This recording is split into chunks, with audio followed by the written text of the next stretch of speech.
Hello everyone, previous lecture में हमने start किया था bio inorganic chemistry. First lecture में हमने डिस्कस किया था असेंशियल एलिमेंट्स क्या होते हैं, नॉन असेंशियल एलिमेंट्स क्या होते हैं। असेंशियल एलिमेंट्स को फर्दर हमने टू मेन कैटेगरीज में डिवाइड किया था, जो कि थी essential bulk elements and essential trace elements. आज के लेक्चर में हम डिस्कस करेंगे नेक्स्ट टॉपिक, जो कि है मेटालोपोरफायरिन्स। अगर आप ध्यान से देखते हैं तो ये भी क्या है, जैसे बायो इनऑर्गेनिक टू वर्ड से मिलके बना हुआ है, मेटालोपोरफायरिन्स भी टू वर्ड से मिलके बना हुआ है। कौन कौन से टू वर्ड्स? एक तो ये मेटालो, ठीक है, then porphyrin. Metallo simply metallo से पता लग रहा होगा कि क्या होता है, metal. Metallo means metal plus porphyrin, ठीक है। मेटल क्या होता है आपको पता है, पोरफायरिन क्या होता है ये मैं आपको बताती हूँ। पोरफायरिन से पहले आपको पता होना चाहिए पोरफिन क्या होता है, ठीक है, क्योंकि पोरफायरिन जो है वो पोरफिन से बनता है। पोरफिन जो होती हैं ये होती हैं मैक्रोसाइक्लिक रिंग्स होती हैं। These are macrocyclic rings made of 4 pyrrole rings, made of 4 pyrrole rings which are linked through methane bridges, ठीक है, सिंपल है बिल्कुल। ये भी क्या है, साइक्लिक रिंग्स होती हैं पोरफिन्स, जिसमें 4 पायरोल रिंग्स होती हैं और आपस में वो कैसे लिंक्ड होती हैं, थ्रू मिथेन ब्रिजेस। तो सिंपलेस्ट वे बताती हूँ मैं आपको इसको लिखने का, पोरफिन रिंग्स जो हैं उनको ड्रॉ करने का, क्योंकि इसमें 4 पायरोल रिंग्स हैं। पायरोल रिंग में हेटेरो एटम या डोनर एटम मैं कहूँ तो क्या होता है, नाइट्रोजन। तो 4 पायरोल रिंग है, मीन्स 4 नाइट्रोजन तो होंगी। तो हम यहाँ पर 4 नाइट्रोजन जो हैं वो लिख लेते हैं सबसे पहले। सिंपलेस्ट वे है मेरे अकॉर्डिंग ये। अब एक एक इनका ऐसे बिल्कुल स्ट्रेट बॉन्ड हम बना लेते हैं, ठीक है। इस तरह से अब इनको कनेक्ट कर दीजिए, ठीक है।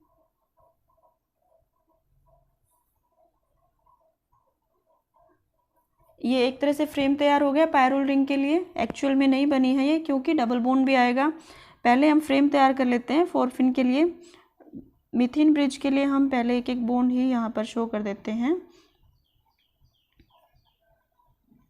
इस तरह से, ठीक है। ये फ्रेम तैयार हो गया है। अब हम इनके डबल बॉन्ड्स लगाएंगे। डबल बॉन्ड जो हैं वो कॉन्जुगेशन में होते हैं इसमें सारे, मीन्स एक डबल बॉन्ड आएगा, फिर एक सिंगल बॉन्ड, फिर डबल बॉन्ड, फिर सिंगल बॉन्ड, ठीक है। आप कोई से भी एक पायरोल रिंग पकड़ लीजिए, वहाँ से स्टार्ट कर दीजिए। जैसे यहाँ से हम स्टार्ट कर लेते हैं, डबल बॉन्ड, फिर ये बॉन्ड क्या है, सिंगल बॉन्ड आ गया, यहाँ पर हमने सेकंड डबल बॉन्ड लगाया, फिर ये सिंगल बॉन्ड, देन ये डबल, ये छोड़ के फिर सिंगल, डबल, और यहाँ पर फिर ये आ जाएगा डबल बॉन्ड, ये डबल बॉन्ड, फिर यहाँ पर ये डबल बॉन्ड, फिर ये यहाँ पर ये वाला आ गया, फिर ये जो है ये डबल बॉन्ड, ठीक है, देन लास्ट में ये। तो अगर आप ध्यान से देखें इसमें तो क्या है, सारे डबल बॉन्ड जो हैं वो कॉन्जुगेशन में है। अब देखो ये कॉन्जुगेशन में है, इनके पास 4 नाइट्रोजन एटम्स हैं, 4 पायरोल रिंग्स हैं, तो 4 नाइट्रोजन एटम होंगे। तो मीन्स ये क्या है, पोरफिन्स जो हैं टेट्राडेंटेट लिगेंड का काम कर सकते हैं। They can act as tetradentate ligands. क्यों? क्योंकि उनके पास 4 नाइट्रोजन एटम्स हैं जिनके इलेक्ट्रॉन देने की कैपेसिटी है, इलेक्ट्रॉन्स डोनेट करके मेटल आयन के साथ कोऑर्डिनेट कर सकते हैं। किस तरह से कोऑर्डिनेट करेंगे, इन 4 नाइट्रोजन में से 2 तो टर्शियरी नाइट्रोजन हैं जो कि अपने लोन पेयर डोनेट करके मेटल के साथ कोऑर्डिनेट कर सकती हैं, और 2 नाइट्रोजन एटम जो हैं वो पहले क्या है, प्रोटॉन रिलीज करेंगी, ठीक है, 2H पॉजिटिव निकल जाएगा इससे, तो इनके ऊपर क्या है, नेगेटिव चार्ज आ जाएगा। तो ये भी क्या है, फिर मेटल आयन के साथ बॉन्ड बना सकते हैं। तो इस तरह से ये टेट्राडेंटेट लिगेंड का काम करेगा। और क्योंकि इनके ऊपर पोरफिन रिंग के ऊपर नेगेटिव 2 नेगेटिव चार्ज आ रहा है, तो हम इसको टेट्राडेंटेट डाई एनायन या फिर डाई नेगेटिव लिगेंड भी बोल सकते हैं, ठीक है, टेट्राडेंटेट डाई एनायन और डाई नेगेटिव लिगेंड। तो ये क्या है, हमारी पोरफिन रिंग। अब पोरफायरिन क्या होता है, अब देखो पायरोल रिंग की पेरिफेरी पे क्या है, सिर्फ हाइड्रोजन्स हैं, कोई अदर सब्स्टिट्यूएंट प्रेजेंट नहीं है। बट इसी रिंग पे अगर कोई और substituents other than hydrogen substituent present हो, जैसे देखो ये रिंग मैंने बनाई है, यहाँ पर हाइड्रोजन की बजाय सपोज मैंने यहाँ पे लगा दिया मिथाइल ग्रुप। ऐसे कोई भी सब्स्टिट्यूएंट हो सकता है, इलेक्ट्रॉन रिलीजिंग ग्रुप भी हो सकता है, इलेक्ट्रॉन विथड्रॉइंग ग्रुप भी हो सकता है, ठीक है। तो जब पोरफिन रिंग पे हाइड्रोजन के अलावा कोई सब्स्टिट्यूएंट प्रेजेंट होगा तो उसको हम बोलेंगे पोरफायरिन रिंग। क्या बोलेंगे? पोरफायरिन। और जो ऊपर इसमें कोई भी हाइड्रोजन के अलावा कोई सब्स्टिट्यूएंट नहीं है तो इसको हम क्या बोलेंगे? पोरफिन, ठीक है। पोरफायरिन रिंग पता लग गया क्या होता है, पोरफिन रिंग क्या होती है पता लग गया। अब हमें क्या स्टडी करना है? मेटेलोपोरफायरिन्स। आप इजीली बता सकते हो मेटेलोपोरफायरिन्स क्या होते हैं, क्या होंगे जब इनके साथ मेटल कोऑर्डिनेट कर जाएगा। मेटल कोऑर्डिनेट कैसे करेंगे? जैसे मैंने बताया इसमें 4 नाइट्रोजन एटम्स हैं जो कि डोनर एटम्स का काम करेंगे। तो एक्चुअल में ये क्या है? केज लाइक बना दिया इन्होंने बाहर, और अंदर क्या है? एक होल बन गया है, ठीक है। इस होल में जो है मेटल कोऑर्डिनेट कर सकती है, यहाँ पे लाई कर सकती है और 4 नाइट्रोजन एटम्स के साथ कोऑर्डिनेट कर सकती है। तो जब यहाँ पर मेटल आयन प्रेजेंट होगी, जैसे ये डाई नेगेटिव है, अगर पोरफिन बनाते हैं हम न्यूट्रल बनेगा, तो यहाँ पर मेटल के ऊपर +2 चार्ज होना चाहिए, ठीक है। तो जब मेटल आयन इनके साथ कोऑर्डिनेट कर जाएगा, मीन्स पोरफिन रिंग था प्लस मेटल, क्या बन गया? मेटेलो पोरफिन, राइट, ठीक है। ऐसे ही पोरफायरिन रिंग में जब इसके सेंटर में मेटल आयन कोऑर्डिनेट कर जाएगा इस तरह से, ठीक है, तो इसको हम क्या बोलेंगे? इसके साथ अब मेटल कोऑर्डिनेट कर चुकी है तो ये बन जाएगा हमारा मेटेलोपोरफायरिन। आई थिंक अब आप दोनों को डिफाइन कर सकते हो इजीली कि मेटेलोपोरफायरिन क्या होते हैं और मेटेलोपोरफिन क्या होते हैं, ठीक है। पहले आप पोरफायरिन रिंग को भी इजीली जो है इसको डिफाइन कर सकते हो। पोरफायरिन रिंग क्या होती है? When the pyrrole rings of porphin ring carry substituents other than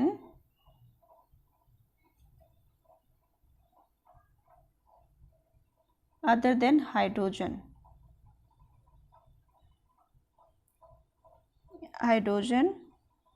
then they are called porphyrin rings, ठीक है। और भी आप इसको ब्रॉडर वे में अगर डिफाइन करना चाहो, जैसे हमने पोरफिन को किया था, ऐसे भी आप इसको डिफाइन कर सकते हो। Porphyrins are macrocyclic tetrapyrrole systems with conjugated double bonds along with substituents other than hydrogen at the periphery of the rings, ठीक है। मेटेलोपोरफायरिन्स क्या हो जाएंगे?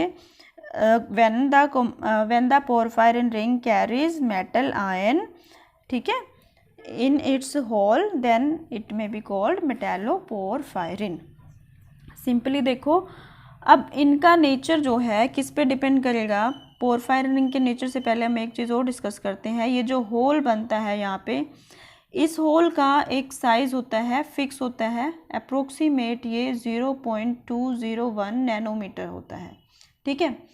अगर हम एंगस्ट्रॉन की फॉर्म में बात करें तो 2 एंगस्ट्रॉन मान लीजिए अप्रोक्सीमेट। अब यहाँ पे मेटल आयन कौन से कोऑर्डिनेट कर सकते हैं फिर इजीली? जिनका रेडियस जो है इस होल के रेडियस के इक्वल सा होगा, ठीक है।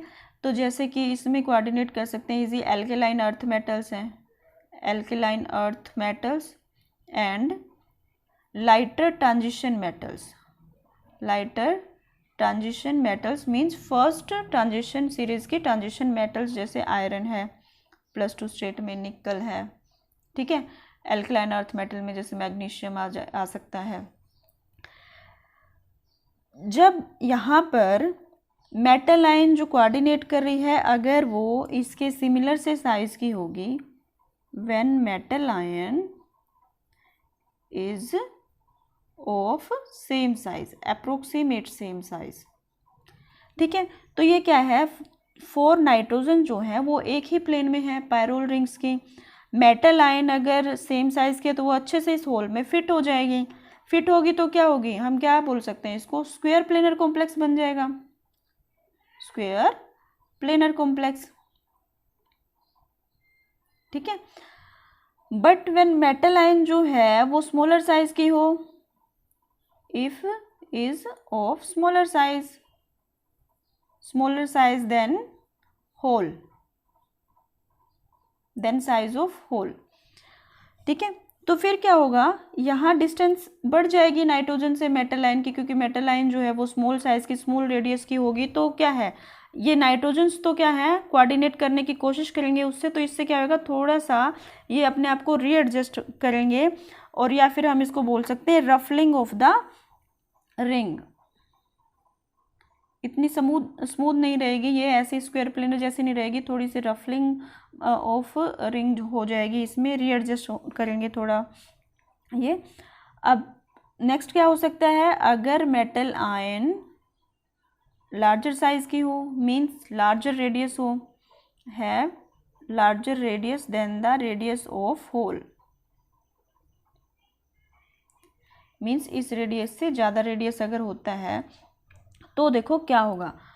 अब होल का साइज है 2 एंगस्ट्रोम, इसके ऊपर आप रख दोगे चीज़ 3 एंगस्ट्रोम की, 3 एंगस्ट्रोम की रखोगे या फिर हाई साइज़ की रखोगे सपोज, तो क्या होगा, वो इसके अंदर क्या है, बिल्कुल फिट नहीं हो पाएगी। फिट क्या, वो इसके अंदर ही नहीं जा सकती है, तो इसका मतलब क्या होगा, वो अबव द प्लेन लाई करेगी। अगर देखो, अगर हम अपने हाथ की बात करते हैं, यहाँ पर मेटल लाइन सपोज आनी है, ये होल है यहाँ पर, ठीक है, यहाँ पर नाइट्रोजन एटम जो हैं ये कनेक्टेड हैं, तो एक्चुअल में ये हमारा पूरा होल हो गया। अब बड़ी चीज़ अगर हम रखेंगे, इसके अंदर नहीं जाएगी, वो क्या है, इसके ऊपर लाई करेगी, थोड़ा सा ऊपर लाई करेगी, तो कौन सी ज्योमेट्री हो जाएगी, ये तो स्क्वायर प्लेनर थी। ठीक है, अगर मेटल आयन यहाँ पर है, बट मेटल आयन यहाँ पर ना होके थोड़ा ऊपर है इससे, तो हम इसको क्या बोल सकते हैं, स्क्वायर पिरामिडल। ये क्या है, अबव द प्लेन लाई करेगा, स्क्वायर पिरामिडल ज्योमेट्री हो जाएगी। ठीक है, अब पोरफायरिन रिंग का या फिर पोरफिन रिंग का कह लो, इनका नेचर जो है किस पे डिपेंड करेगा।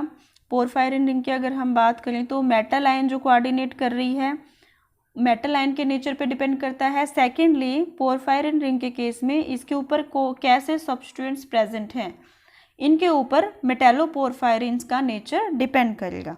ठीक है, एग्जाम्पल में हम ले सकते हैं, जैसे देखो ये हमारे पास एक पोरफायरिन मैंने ड्रॉ कर रखी है, आयरन 2 पोरफायरिन। यहाँ पर क्या है, ये आयरन में जो सब्सटेंट्स प्रेजेंट होते हैं, पोरफायरिन रिंग है। ठीक है, इसके अंदर जो मेटल आयन है वो है आयरन +2 स्टेट में। ठीक है, तो ये न्यूट्रल कॉम्प्लेक्स है, इसको हम बोल सकते हैं आयरन 2 पोरफायरिन। अब यहाँ पर मेटल आयन अगर हो मैग्नीशियम, ये भी +2 स्टेट में है। ठीक है, तो ये मैग्नीशियम का पोरफायरिन हो जाएगा, मैग्नीशियम +2 पोरफायरिन। ये एक्चुअल में मैग्नीशियम 2 पोरफायरिन जो है क्लोरोफिल में मिलती है। क्लोरोफिल कहाँ होता है, ग्रीन लीव्स में, जो कि फोटोसिंथेसिस के लिए रिस्पॉन्सिबल होता है। तो मैग्नीशियम जो है, मैग्नीशियम पोरफायरिन रिंग थोड़ी सी डिफरेंट होती है आयरन पोरफायरिन से। कैसे, या सिंपली हमने पोरफायरिन रिंग की बात करी थी उससे भी। यहाँ पर जो है देखो, आयरन में एक डबल बॉन्ड है, कॉन्जुगेशन में डबल बॉन्ड्स होते हैं, इसमें हमने अभी स्टडी किया है, बट यहाँ पर एक डबल बॉन्ड मिसिंग है, क्योंकि इसकी जो है रिडक्शन हो जाती है और यहाँ पर जो है हाइड्रोजन प्रेजेंट है। दूसरा चेंज इसमें कि यहाँ पर पैरोल रिंग के साथ साइक्लोपेंटेनोन रिंग अटैच्ड है। ठीक है, तो ये 2 एग्जांपल्स थी हमारी मेटेलोपोरफायरिन रिंग्स की। ये जो है आयरन का पोरफायरिन कॉम्प्लेक्स जो है, ये हमें फर्दर डिटेल में स्टडी करना है। ठीक है, आयरन पोरफायरिन्स क्या होते हैं अभी हमने देखा है। ठीक है, अब हमारी बॉडी में आयरन पोरफायरिन्स कौन कौन से प्रेजेंट हैं। एक्चुअल में अगर हम देखें तो हम रेस्पिरेशन के थ्रू क्या इनहेल करते हैं, ऑक्सीजन। अब ऑक्सीजन को अंदर कौन संभालता है, कौन उनको हमारे डिफरेंट बॉडी पार्ट्स तक लेके जाता है, तो ये जो है अलग अलग प्रोटीन के लिए अलग अलग फंक्शंस होते हैं। तो ऑक्सीजन के लिए भी कुछ प्रोटीन्स जो हैं वो रिस्पॉन्सिबल होती हैं, और हमारी बॉडी में ऐसे 2 प्रोटीन्स जो हैं वो प्रेजेंट है। कौन कौन सी, मायोग्लोबिन एंड हीमोग्लोबिन। ठीक है, ये जो प्रोटीन्स हैं ये एक स्मॉल प्रोटीन होती है, small intracellular protein, and this is a large intracellular protein. अब देखो, हमने इनहेल करी ऑक्सीजन, एयर इनहेल करी, एयर उसमें एयर में जो है ऑक्सीजन प्रेजेंट होती है वो हमारे लंग्स में जाएगी। अब लंग्स से जो है ब्लड प्रेजेंट होता है, ब्लड उसे कहाँ डिफरेंट बॉडी पार्ट्स तक लेके जाएगा, मसल्स में लेके जाएगा। ऐसा क्या प्रेजेंट होता है ब्लड में जो ऑक्सीजन को कैरी कर सकता है? तो वो क्या होता है? वो होता है हीमोग्लोबिन। ठीक है, हीमोग्लोबिन ऑक्सीजन के साथ बाइंड करता है, ऑक्सीजन को जो है वो डिफरेंट बॉडी पार्ट्स तक लेके जाता है। और फिर हमारी मसल्स में, टिश्यूज़ में प्रेजेंट होता है मायोग्लोबिन। मायोग्लोबिन को मैं MB से भी रिप्रेजेंट कर सकती हूँ और हीमोग्लोबिन को HB से। ठीक है, तो वहाँ से जब टिश्यूज़ में पहुँचेगा, टिश्यूज़ में क्या प्रेजेंट है? मायोग्लोबिन। वहाँ मायोग्लोबिन एक्सेप्ट कर लेगा ऑक्सीजन को, देन क्या है वो अपने पास स्टोर करके रखेगा जब तक उसकी रिक्वायरमेंट नहीं होगी, और जब उसकी रिक्वायरमेंट होगी ऑक्सीजन की तो वो प्रोवाइड कर देगा। मीन्स ये जो दो प्रोटीन्स हैं इनको ओवरऑल हम कह सकते हैं कि ये क्या हैं? Oxygen carrier protein. Oxygen carrier protein. अब इनमें हम देखें मायोग्लोबिन का क्या फंक्शन है? स्टोरेज का फंक्शन है।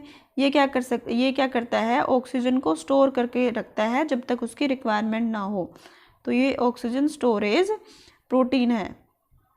ये क्वेश्चन जो है कई बार कम्पिटिटिव एग्जाम्स में, वो कम्पिटिटिव एग्जाम्स जिनमें जनरल साइंस आती है तो ये उनमें भी क्वेश्चंस पूछे जाते हैं कई बार। हीमोग्लोबिन जो है क्योंकि ये कैरी करता है, डिफरेंट टिश्यूज़ तक ले जाता है बाइंड करके, तो इसको हम बोलेंगे ऑक्सीजन ट्रांसपोर्टिंग प्रोटीन। ठीक है, क्लियर है?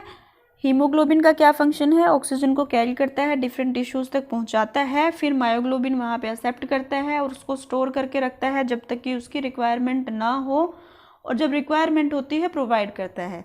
फिर फर्दर जब कार्बोहाइड्रेट्स जो है CO2 एंड वाटर में कन्वर्ट हो जाते हैं तो वो जो CO2 है उसको हीमोग्लोबिन बैक लंग्स तक लेके आता है, और इस तरह से फिर हम उसको एक्सहेल कर देते हैं CO2 को।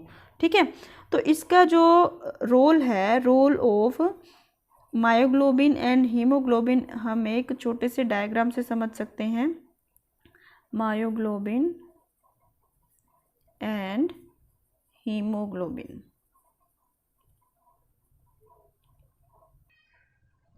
देखो, एक तरफ हमने लंग्स दिखाए हैं, एक तरफ मसल्स, और बीच में ब्लड को दिखाया है। ठीक है, जैसे हम रेस्पिरेशन के थ्रू ऑक्सीजन को इनहेल करते हैं, एयर को इनहेल करते हैं, उसमें से ऑक्सीजन जो है ब्लड में प्रेजेंट हीमोग्लोबिन के साथ बाइंड कर जाता है। ठीक है, क्यों बाइंड करता है? क्योंकि यहाँ पर लंग्स में ऑक्सीजन का पार्शियल प्रेशर काफ़ी हाई होता है, इस वजह से हीमोग्लोबिन के साथ ये बाइंड अप कर जाती है, और ऐसे हीमोग्लोबिन को जिसके साथ ऑक्सीजन बाइंड अप होती है उसको हम बोलते हैं ऑक्सीजनेटेड हीमोग्लोबिन। ठीक है, अब ये ऑक्सीजनेटेड हीमोग्लोबिन ऑक्सीजन को लिए पूरी बॉडी में ट्रैवल करता है, और इसको जहाँ पे भी रिक्वायरमेंट, जहाँ पर मसल्स में जहाँ भी जाएगा ये, वहाँ पर मायोग्लोबिन प्रेजेंट होगा, मायोग्लोबिन इससे ऑक्सीजन को ले लेगा। ठीक है, या फिर हम यूँ कह सकते हैं कि हीमोग्लोबिन जहाँ टिश्यूज़ में, मसल्स में जाएगा तो ये ऑक्सीजन को रिलीज़ कर देगा। क्यों रिलीज़ कर देगा? क्योंकि मसल्स में जो पार्शियल प्रेशर होता है ऑक्सीजन का वो काफ़ी लो होता है, अबाउट 20 to 30 टोर होता है। ठीक है, हाई प्रेशर पे तो हीमोग्लोबिन के साथ बाइंड अप कर गई ऑक्सीजन, बट यहाँ पर इसको रिलीज़ कर देगा ऑक्सीजन को हीमोग्लोबिन, और मायोग्लोबिन जो है बाइंड अप कर लेगा। इस तरह से हम ये भी कह सकते हैं कि मायोग्लोबिन की जो एफिनिटी होती है ऑक्सीजन से बाइंड अप करने की वो ज़्यादा होती है, क्योंकि ये लो प्रेशर पे भी इसके साथ बाइंड कर रहा है। ठीक है, अब मायोग्लोबिन जो है ये भी ऑक्सीजनेटेड हो गया, इसके पास ऑक्सीजन है, ये इसको स्टोर करके रखेगा जब तक कि इसकी फर्दर रिक्वायरमेंट ना हो। जब इसकी रिक्वायरमेंट होगी ये जो है ऑक्सीजन को प्रोवाइड कर देगा। ठीक है, ऑक्सीजन को प्रोवाइड कर देगा, और हमारा जो कार्बोहाइड्रेट्स हैं वो किस में कन्वर्ट हो जाते हैं? CO2 एंड वाटर में। फर्दर ब्लड जो है CO2 को एक्सेल करने के लिए लंग्स में लेके जाएगा, किस फॉर्म में? बाइकार्बोनेट्स की फॉर्म में, या फिर हम कार्बोनिक एसिड भी कह सकते हैं। यहाँ पर जो है कार्बोनिक एनहाइड्रेस जो हमने फर्स्ट लेक्चर में स्टडी किया था, वो एंजाइम जो है फैसिलिटेट करता है इस रिएक्शन को, कार्बोनिक एनहाइड्रेस।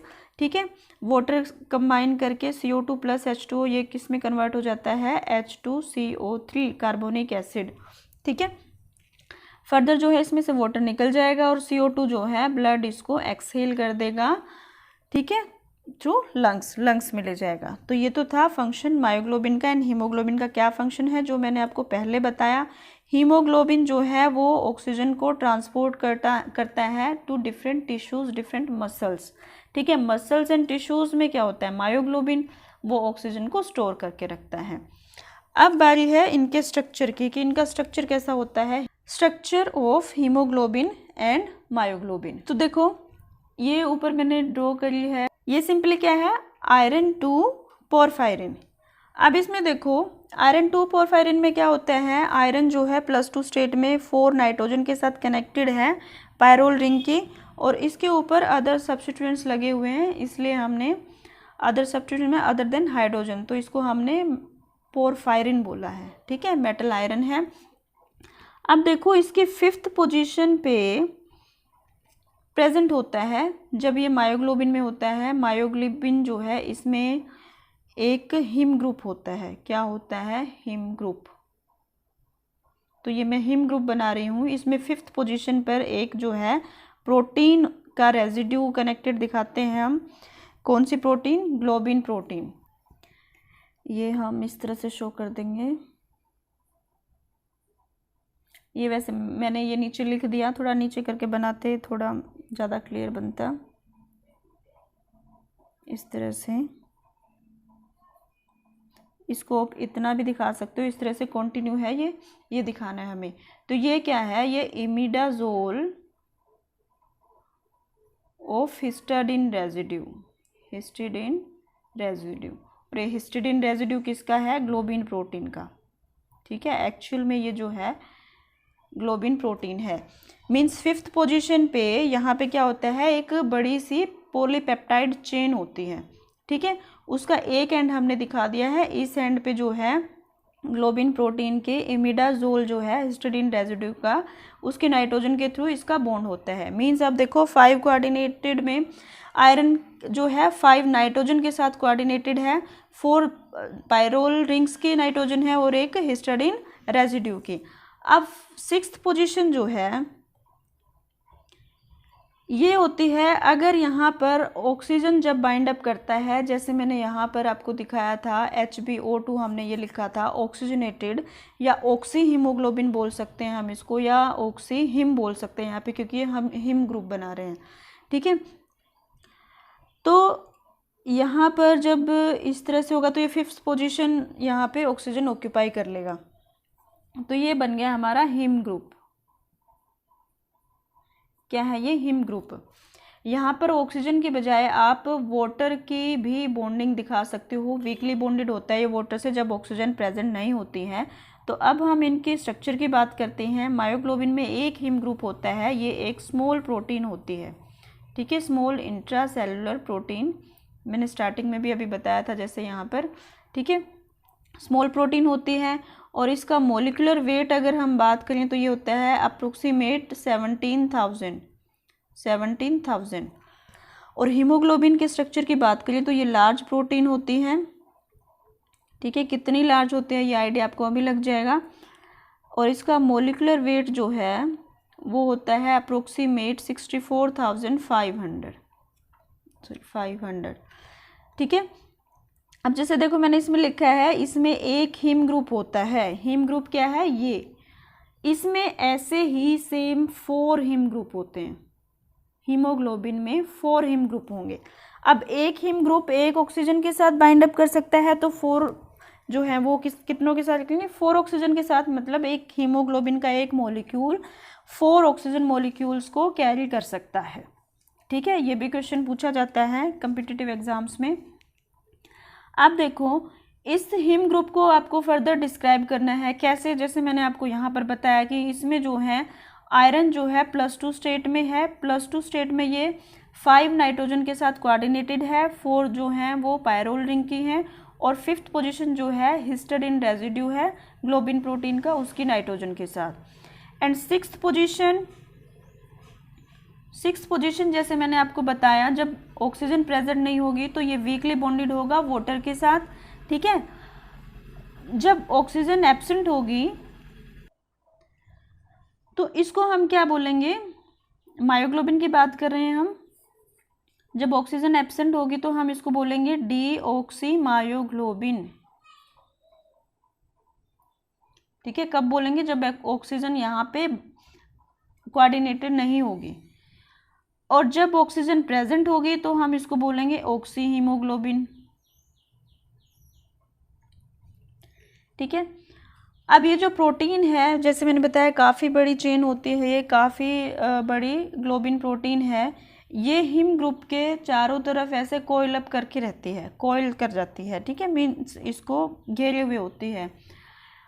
और ऐसे ही सेम इसमें हीमोग्लोबिन में 4 हिम ग्रुप हैं तो 4 ग्लोबिन प्रोटीन होंगी, इसमें भी कोइल अप करके रहती है ये। और इसको जो स्ट्रक्चर बनाती है इसको हम बोलते हैं 3D या 3 डायमेंशनल स्ट्रक्चर। ठीक है, और सेम ऐसे ही जब इसमें क्या है, इसमें भी 4 ऐसे ही ग्रुप होंगे और ऑक्सीजन जब प्रेजेंट होगी तो हम इसको बोलेंगे ऑक्सी हीमोग्लोबिन।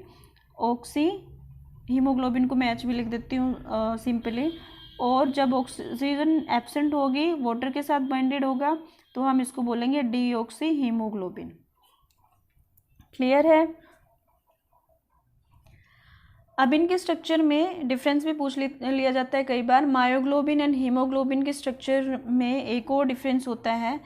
देखो यहाँ पर ये जो 5th पोजीशन पे प्रोटीन प्रेजेंट है, मायोग्लोबिन में ये जो प्रोटीन है, ग्लोबिन प्रोटीन,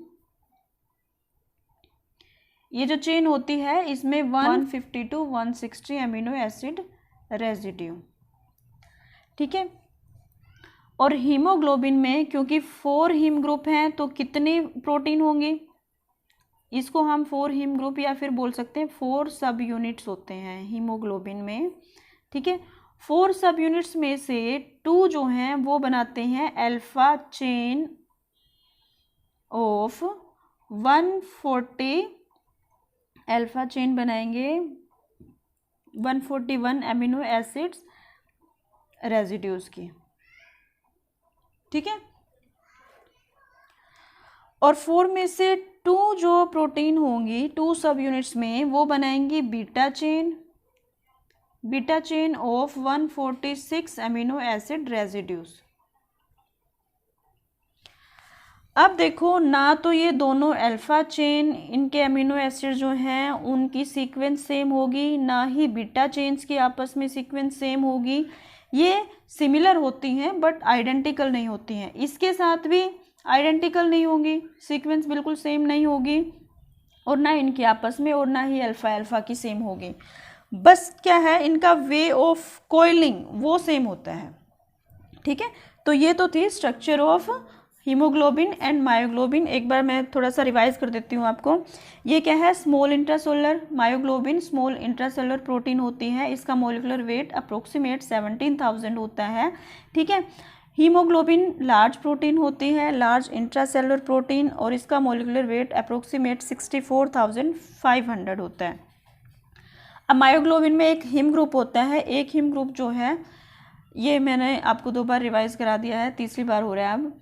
4 नाइट्रोजन के साथ कनेक्टेड है पायरोल रिंग की, और 5th पोजीशन पे भी नाइट्रोजन से कनेक्टेड है हिस्टिडीन रेजिड्यू की, और 6th पोजीशन पे ऑक्सीजन प्रेजेंट हो सकता है। ऑक्सीजन जब प्रेजेंट होगा तो ऑक्सी मायोग्लोबिन बोलेंगे हम इसको, और जब ऑक्सीजन एब्सेंट होगा, वाटर के साथ वीकली बॉन्डेड हो सकता है आयरन, हम इसको बोलेंगे डीऑक्सी मायोग्लोबिन। और ये जो प्रोटीन है इसमें ग्लोबिन प्रोटीन, इसमें 150 to 160 अमीनो एसिड रेजिड्यूज होते हैं, और ऐसे 4 यूनिट्स होते हैं, 4 सब यूनिट्स होते हैं हीमोग्लोबिन में। ठीक है, बाकी सब कुछ सेम रहेगा हीमोग्लोबिन में, बट ये जो प्रोटीन है ये थोड़ा डिफरेंट होगा। 4 सब यूनिट्स हैं तो उसमें से अल्फा और बीटा की होंगी 2-2, और अमीनो एसिड्स की सीक्वेंस रेजिड्यू ये जो हैं डिफरेंट होंगे। ठीक है, क्लियर है। एक और इसमें स्पेशल बात है, क्या ये जो प्रोटीन होती है इसके बारे में, ये जो है काफ़ी प्रोटेक्शन का काम करती है इसमें आयरन का। कैसे करती है, ये प्रेजेंट नहीं होगा तो ऑक्सीजन जो है आयरन को ऑक्सीडाइज कर देती है Fe2 से Fe3 में, Fe+3 में।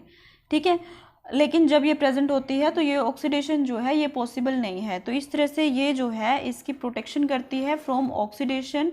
और भी इसका फंक्शन होता है, जैसे मैं यहाँ पे लिख देती हूँ इसके फंक्शन ऑफ ग्लोबिन प्रोटीन और हिस्टाडीन प्रोटीन भी बोल सकती हूँ। तो फर्स्ट तो ये prevents oxidation of iron Fe+2 से Fe+3, जब तक ये प्रेजेंट है इसकी ऑक्सीडेशन नहीं होगी। सेकंड, इसका नेचर जो है वो हाइड्रोफोबिक होता है। हाइड्रोफोबिक नेचर होता है। हाइड्रोफोबिक क्या होता है, मीन्स वाटर रिपेलिंग। वाटर को ये सॉल्वेशन नहीं करने देगी, आयरन का सॉल्वेशन नहीं होगा। Due to hydrophobic nature prevents solvation of iron in haem group. ठीक है। थर्ड, हम इसमें बोल सकते हैं कि और भी अदर लार्जर ग्रुप्स होते हैं, वो भी क्या है आयरन को ऑक्सीडाइज कर सकते हैं, तो ये उनसे भी प्रोटेक्ट करती है क्योंकि ये उनको अप्रोच करने नहीं देती है। जैसे मैंने बताया ये इसके बाहर क्या है कॉइल अप करके रहती है। ठीक है। अब देखो, अगर ये प्रेजेंट नहीं होगी तो कैसे ऑक्सीडाइज होगा आयरन। ये जो वेकेंट पोजीशन होगी यहाँ पर दूसरा जो हिम ग्रुप होगा जिसमें भी फर्दर प्रोटीन एब्सेंट होगी तो वो इसके साथ कनेक्ट कर लेगा ऑक्सीजन की तरफ से, और ये जो है इस तरह से ऑक्सोडाइमर बना लेता है। Fe+3 ऑक्सीडाइज कर देती है ऑक्सीजन इसको, और इसको हम बोलते हैं म्यू ऑक्सोडाइमर। ठीक है, म्यू ऑक्सोडाइमर, या फिर हम इसको बोल सकते हैं हीमेटिन।